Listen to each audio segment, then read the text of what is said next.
The whole world is raging about AI agents right now, yet some of the biggest companies like Apple and Amazon still struggle to ship effective AI features within their products. Last week, Apple had to pull back Apple Intelligence because it was hallucinating in the new summarizations that the product was providing. And also Amazon still struggles to put AI features into Amazon Alexa because of the hallucinations. Yet if you look online on YouTube blog posts, everyone seems to be building these AI agents and everyone has their own ideas and tools and frameworks on how to do so. But here's the hard truth. Building effective and reliable AI agents is really hard. And most of the examples that you will see online are really cool demos, but they are just that. They show what's possible. They show where the future is going with AI agents. But if you really put that into a product and let a lot of people use it, it will just simply break down. Now in this video, I want to share some practical tips and techniques for developers to build more effective and reliable agents. Now, while I definitely don't have all the answers here, I'm going to share some of the lessons that I've learned over the past 2 years building AI systems for our clients. And I'm also going to share insights from some of the leading companies working on these technologies. And now, if you're new to the channel, my name is Ebbelaar. I'm the founder of Datalumina. I hold a bachelor's and a master's degree in artificial intelligence, and my journey with this started about 10 years ago.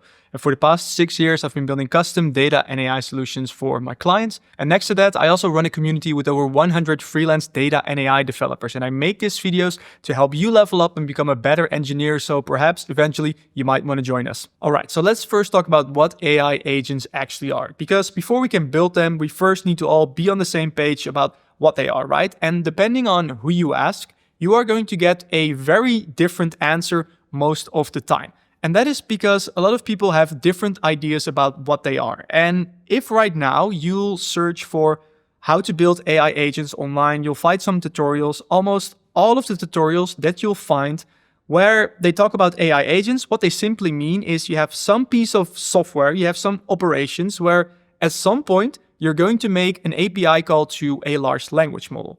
But now, is it really fair to say that such a system can already be called an AI agent? Well, if you ask the experts, the answer is no. Yet, why is then everybody talking about AI agents like they are just that? Well, that is simply because there is a lot of hype and a lot of buzz around that particular word. Everyone wants to learn what AI agents are, how to build them, but really, in the end, what they're really after is they want to learn or they want to implement some kind of system that can take some process and automate it. They want an automation. That's essentially what AI can do for us. And right now, anytime that topic comes up, we say, oh, it's an AI agent. But for this video and for you as a developer, I want to dig a little bit deeper and show you some of the different tools and techniques that you can use to what we refer to at Datalumina as AI systems rather than AI agents, where not all AI systems are necessarily AI agents. And now to make this more clear for you, throughout the rest of this video, I want to use the definition or distinction rather as introduced by Anthropic, because this makes total sense to us and this is exactly also how we see the distinction between the different types of AI systems that you can make. So in this excellent blog post called How to Build Effective Agents, under the section What are Agents, they talk about first how a lot of people have a lot of different ideas about it, but then at Anthropic, they make a clear distinction between workflows and agents, where workflows, quoting, are systems where LLMs and tools are orchestrated through predefined code paths. So this really aligns with what I was saying previously and what you'll often find online, where you have a certain system, some steps, some change, and at some point you make a call to an LLM. Now, agents, on the other hand, are systems where LLMs dynamically direct their own processes and tool usage, maintaining control over how they accomplish the task. So there's a clear distinction between the two, between workflows and agents. And as a developer, it's crucial to understand when to use which pattern. And because of all the tutorials and information out there right now, where everyone is using the word agents, thinking that you need all kinds of tools and frameworks in order to build agents, there's a lot of confusion. If we then come back to Anthropic's blog post and to the section when and when not to use agents, and in my opinion, this really hits the spot. So as a developer, consider the following. When building applications with LLMs, we recommend finding the simplest solution possible, something you should always do as an engineer, and only increasing complexity when needed. This might mean not building agentic systems at all. And here's the thing, for many applications, however, optimizing single LLM calls with retrieval and in-context examples is usually enough. And we've been building AI systems for our clients across industry since the day the ChatGPT API came out, and I can definitely tell you this is true. For many applications, you don't need these agentic patterns. You can build predefined simple workflows that solve a particular problem really well and then create a suite of tests and evaluations around it to really keep it in control and to really optimize it over time. Okay, so then how do you actually build effective AI agents, or rather AI systems, I would say? So the first step for you as a developer is really deciding on what you are going to use to build your AI system.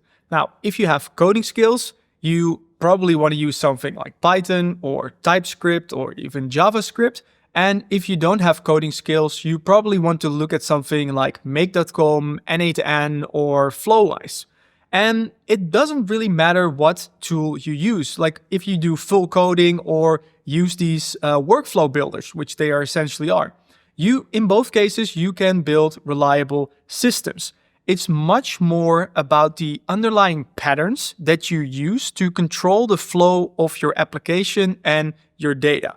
So that's what I want to dive in right now, coming back again to the excellent blog post from Anthropic, where they outline some of the different patterns that you can use to build applications around large language models. So here are some of the common building blocks that you can use when building AI systems, whether that's workflows or agents. And the basic building block that we all start with is what they call the augmented LLM. So we start with an LLM, a simple API call in the beginning, and we can augment that. We can enhance that by focusing on three things.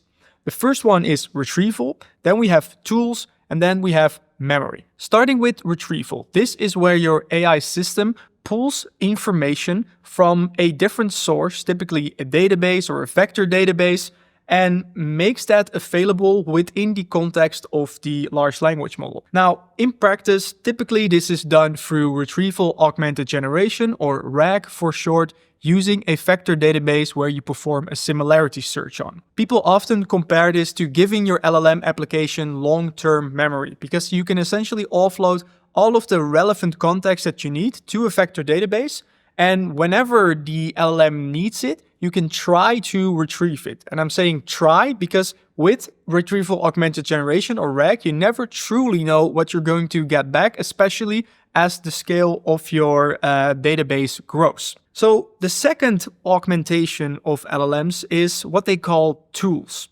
And tools are essentially little services or APIs that you can call within your application in order to get more information. This could be, for example, making an API call to get the current weather data or to get the latest shipping updates on your parcel using the tracking number. And then the last part here is memory, which in this context simply refers to the past interactions that you've had with the LLM system. So you can think of this, for example, when you're talking to ChatGPT, every time you send or ask something to the model, that is then a new record. The model will then respond. That is a new record. And the whole chain, the whole sequence of all of those interactions together is what you call the memory. So these are the three common concepts that you'll encounter when you're working with LLMs and creating these agents in order to make the API call to the LLM better. This is all about enhancing the context, providing more context in order to get better results. And when you combine these three and put them together in perfect harmony and in sync, they take your application beyond just being a simple OpenAI or ChatGPT wrapper and really taking your app or automation to the next level just because it can get all of the right context at the right time. All right, and then up next, let's look at a pattern that you can use to build very effective workflows. And often this is all you need, and this is called prompt chaining. So this is simply just chaining together multiple calls to an LLM and typically using the previously generated information and then passing that to the next LLM call within the sequence. And in this way, you can break down a complex problem, and instead of asking the AI, write a blog post, you can break that down to first, do some research and get clear on some ideas, then dial in on a specific topic, then provide an outline of what the essay or blog post could look like. Then give me all of the different chapters. Now write chapter 1, now write chapter 2. And every one of those steps could be a chain within the whole application, where at every step you now have more control, because at every step there is data and a prompt that you control and can tweak. And this is guaranteed to improve your application and to make your system smarter overall. All right, and then let's get into the second pattern, routing. So while prompt chaining can already get you great results if you focus on a single problem, if the scope of the problem that you're trying to solve grows bigger and there are multiple scenarios, multiple cases, multiple solutions, that is where routing comes in. And what you essentially do with routing is, given all of the data and context that is coming in, you let the LLM decide which way to go. And you could clearly instruct the LLM for the first step to categorize the incoming requests. So is it A or is it B? And we then capture that in a structured way. So then within our application, within our control flow, we can use the so-called routers, which in theory are practically just if statements or cases where we make a certain match. And if output equals A, we call that particular function, which then goes into a particular direction. And if the output was B, for example, we go in a different direction. So that is routing. And then real quick, if you're a developer, you got some technical skills and you've been thinking about starting as a freelancer, maybe taking on some side projects to make a little bit extra money or learn more, but you don't really know where to get started or struggle to land that first client, you might want to check out the first link in the description. It's a video of me going over how my company can help you with that. We have a community with over 100 freelance data and AI developers, and we're all here to make more money, work on fun projects, and create freedom. So if that's something you're interested in, you might want to check it out. All right, and then the third workflow pattern is parallelization. And with parallelization, you also make, similar to a prompt chaining, you make multiple LLM calls, but rather than doing them sequentially, where one output might depend on the other one, you do them in parallel. And this is ideal for where you can really split up a certain task, break it down, but they are independent of each other. And this can help you to speed up your application, because the output would be the same if you sequence them sequentially, but then you need to make multiple API calls and wait for that to finish, then do the other one, do the other one. Parallelization is a way to do this async. So typical example of this could be when you're implementing guardrails and you want to evaluate a certain output, you might have one prompt that evaluates accuracy or correctness. You might have one prompt that evaluates harmfulness. And you might have one prompt that is specifically targeted at capturing prompt injections. So this can all be done in parallel. It could then come together, and that could act as your guardrail system. All right, and the next pattern is the orchestrator worker. So this is still a workflow pattern, but this already gets a little bit more agentic because it requires a little less explicit programming of steps, but it's still sequential and linear in nature and therefore also really predictable. So here's an overview of what that looks like visually. So another example of how you might want to use this, let's take customer care again, and an email from a customer is coming in, and you let an LLM look at all of the context. So the customer question, you have the CRM data, and maybe you also have some other order data, and you have the customer care guidelines. You assess all of that and then ask an LLM what's required in order to solve this particular problem. And the LLM might decide, okay, we need to look up and assess the right section within the customer care playbook. We need to do a lookup of the particular order to check the status. And we also need to call the shipping API in order to get the latest shipping information. Through this pattern, we can make our application already more agentic and have less hard-coded pathways in there. All right, and then the last workflow pattern is the evaluator optimizer. And this is simply where you let an LLM create an output and then feed that into another LLM call to review it and give feedback, and then pass that to another LLM to improve that. So you could say, write a blog post. You have the blog post. Then you have another prompt that says, critically review this blog post and make sure it adheres to X, Y, Z, a whole list of things that you would like to have there. Then give a detailed report of what we can improve. The LLM will do that. You now have a list of feedback points and we feed that back to the LLM. Here's the original output. Here's the feedback. Now process all of that. All right, so that were the workflow patterns. But now let's look at what an agent pattern actually looks like. And here is that displayed visually, where we have a request from a human in this case. We make an LLM call. That LLM is going to decide to take a certain action. It's going to check and assess the output of that action within a certain environment. So this is mainly just the data that it has access to and the outputs. And it's going to provide feedback back to the LLM, and it does that in a loop until it reaches a certain criteria, either completing the tasks or a certain stopping criteria or an intermediate step where it's going to ask feedback from a human in the loop. So as you can see, this is really agentic. There's almost no hard-coded steps in between, just an environment and instructions and tools that an LLM can use. And it goes off in this loop.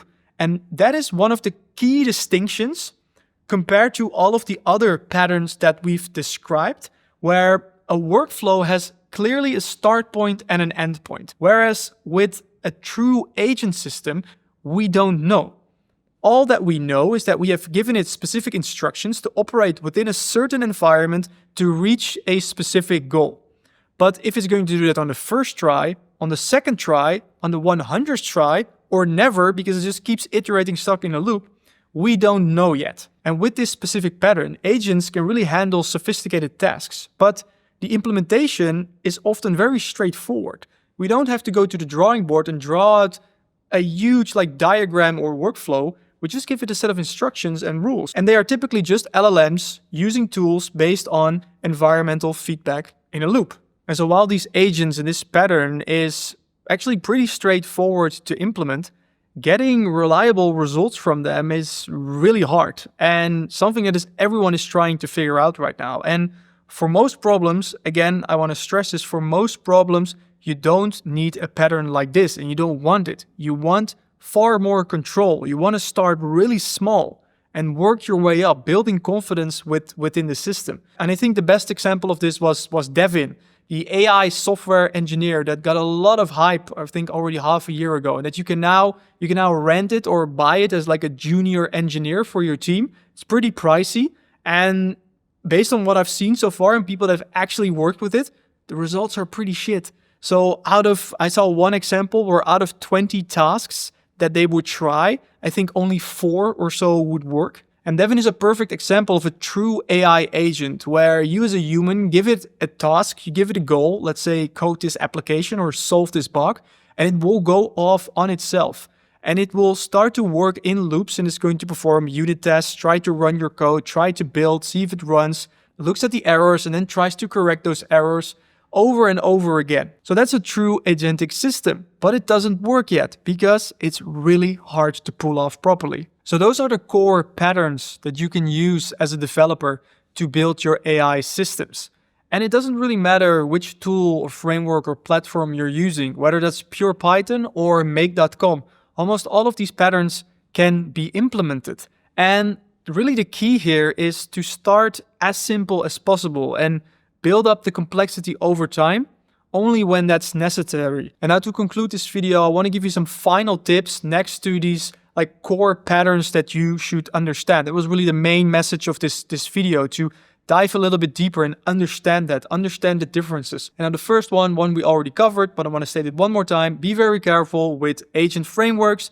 They can get you up and running really quickly, but make sure that you understand everything that's going on, and you probably don't need them, and it will make you a better engineer if you learn how to build these basic core components from the ground up within your own code base. And now the second tip is to prioritize deterministic workflows over complex agent patterns. Start really simple and really isolate the problem and build it from the ground up. So you first focus on a particular workflow, a particular problem where you can really optimize that and nail that so it works almost 100% of the time and not 80% of the time. And how you can do this, look at the problem overall, look at all the data that you need to process, and as the first step within your system, create a categorization step where you essentially only select a very small portion of their problem. So let's take the customer care example. Let's say out of all the tickets that you have, first focus on the where's my order question. So all the tickets that are coming in, you build a router only if the LLM decides this is about an order, throw it into the AI workflow and solve that. All the other tickets, just send it to the human agents. And this can be extrapolated, this idea, to almost any problem that you solve. Take all of the data, categorize it, focus on what you want to solve first, go vertical on that, then scale horizontal to other problems as well. Once you understand the full scope of the problem, you can start to think about introducing more agentic patterns, but you first need to understand how you as a human would break it down step by step before you can instruct an AI to do so. And then tip number 3 is don't underestimate what happens when you scale your application. Going from the demo to, hey, it works here, is cool, to now we're going to put this in front of hundreds or potentially thousands or millions of users is such a big difference. And that chaos that we were talking about, if you scale chaos, that is just going to get insane and you will have hallucinations. So just don't underestimate that. It's really hard. So scaling RAG is also really hard. If you have your vector database and you increasingly add more and more and more data, that's also going to be a challenge on its own. So be very careful with scaling your application and putting it in front of a lot of users too soon. Otherwise, you'll end up with something that Apple had with Apple Intelligence. And the only way to do this systematically and properly is to have a proper testing and evaluation system in place, which is tip number 4. Start with this from the beginning. Don't neglect it. A lot of people simply don't know how to do this. And that's why they don't have it in place. Again, ask yourself the question, if you were to change your system prompt right now, could you say for sure that it's going to improve your application beyond just a vibe check? This is something that you have to keep in mind. If the answer is no, you should look into that and figure out what it means for your application to set something up like this. Okay, so the next one is to put proper guardrails within your application. And this is actually really simple to do, but a lot of people just skip this step and it's really a quick win. So make sure before sending your data or the output back to the customer, to the application, you have at least another LLM do a quick check on whether we can actually send this. And while it may sound very straightforward, this is something that, for example, a company like Amazon didn't manage to put in one of their customer support chatbots, where if you would ask it whether it was an AI or a human, it would clearly say, no, this is a human you're talking to, and it would even give you a name. But then someone tried to ask the customer support to give a code function back. So within that same thread, first the AI said, yes, I'm a human, and then it was like, can you explain me how to build XYZ function in Python? And it would give just the whole explanation and write out all the codes. And this is just so embarrassing. And even the biggest companies out there right now fail to do this properly. So really put those guardrails in place and perform various checks in order to protect your brand and to protect your reputation. All right, and then the final optional tip that I want to give you, the other ones weren't optional, this is optional, is if you want to learn more about how we at Datalumina structure our projects and build these AI systems, all the way from how we structure our code within the repository to the infrastructure and deployments that we use, then you can check out the link in the description to our generative AI launchpad. We wrapped this into a product and made it available in a GitHub repository, where this is essentially our entire company's IP that we worked on in the last 2 years. And we make that available for AI engineers who want to learn how to build and deploy generative AI apps. And now this is a paid product, just want to be transparent here. But if you're serious about AI engineering and you want to speed up your learning, join our community and get in our Discord with myself and the other engineers at Datalumina to ask questions, then you might want to check it out. All right, and that's it for this video. Now, thank you very much for watching. If you found it helpful, please leave a like and consider subscribing. And then next up, I recommend to check out this video where I go over 17 Python libraries that we use for our AI engineering projects.